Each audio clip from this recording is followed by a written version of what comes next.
За төсвийн хүрээний мэдээлэлтэй холбоотойгоор бас нэг асуулт саналууд байна. За ер нь бол одоо энэ 27 оны төсөв яригдж байгаа энэ үед ахмадуудын тэтгэврийн асуудлыг нэг хөндөж ярьж байгаа хүн их цөөхөн харагдаад байна. Гадаа үүдээр нөгөө ахмадууд чинь жил гарan згссэн байгаа шүү дээ, тий? Цалингаа тэтгэврээ нэмүүлээгээд. Тэгээ одоо энэ тэтгэврийн асуудлыг яаж оруулсан юм бэ? 27 оны төсөвтөө. Өнөөдөр хоньны гудууз мах авах 600 гаруй мянган төгрөг болж байна гэд ахмадууд ярьж байна. Тэгээд өнөөдөр тэтгэврийн хэмжээ нь 600-аас 700 мянган төгрөг байгаа л да, тий? Тэгэхээр энэ дээр одоо ямар ажил хийх вэ? Хэдүүлээ ер нь бол нэг сандас суудал тийм ээ албан тушаалын томилгоо болохоор үүр цүүр цайтал хуралддаг мөртлөө энэ ард түмнийхээ амжиргааны асуудал дээр жоохон ажил хиймээр байна. За маш олон жил энэ ахмадын тэтгэврийг индексжүүлнэ, зөрүүг арилгана гэж ярьсан. Одоо энэ ярьсан юм хиймээр байна.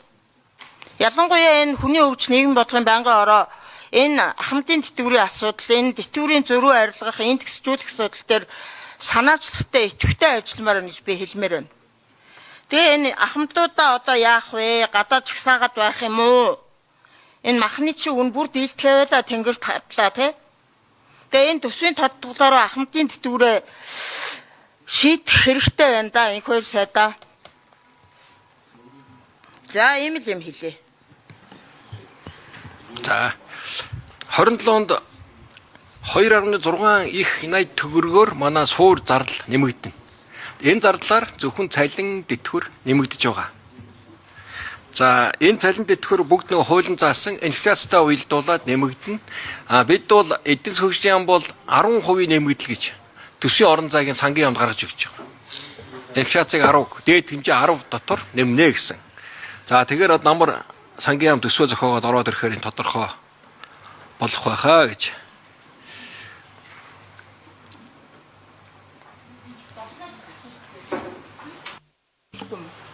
Би сайн нөгөө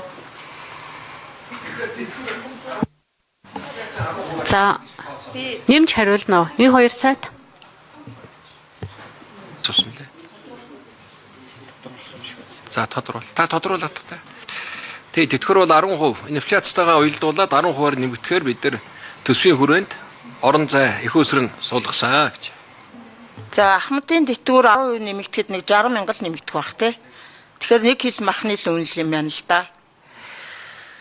Тэгээд энэ ахмадын тэтгэврийг индексжүүлэн зөрүүг арилгана гэдээ их олон жил ярьж байгаа. Энэ ажлыг одоо хизээ эхлүүлж хийх вэ? Санд суудлын хэрүүл болохоор үүр цүүр цайтал хийдэг гэдээ би яриад байна шүү дээ. Тэгэхээр энэ асуудал руу хизээ орох вэ гэж бас асууж байна.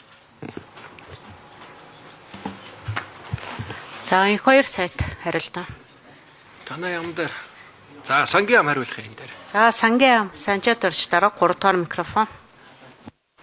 За сангийн яам Санжаад орж гишүүний асуултанд хариулъя. За тэгэхээр манай төсвийн бүтэц маань өөрөө ингээд урсгал зардал хөрөнгөний зардлын харьцаа маань бол нэг 80-20 орчим. Гэхдээ 80% урсгал зардал дотроо дахиад 80% орчим нь бол тэтгэвэр тэтгэмж халамж. За тэгээд бусад зардал болчиход. За бусад зардал нь бол одоо гадаад орнуудад бид нар амлсан хүүгийн зардал гэдэг ч юм уу те цахилгаан дулааны зардал гэдэг юм болчиход. Тэгэхээр одоо бид нар төсөв дотроо дөрвтойхон шиг ингээ хөдөлгөөн гаргая гэхээр угаасаа бид нар хөдлөх боломж их бага болчиход байгаа. Одоо нөгөө тавилга эд огшил томилолт гэдэг юм тэн дээрээс бол угаасаа орон зай гарч ирэхгүй болчихно.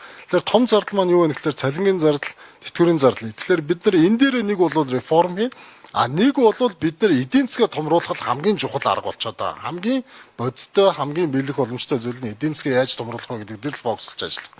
Хэрвээ бид нар эдийн засгаа томруулж чадах юм бол одоогийн дотоодын нийт бүтээгдэхүүнийхэн 30% бид нар орлогоо аваад дахин зарчилж байна.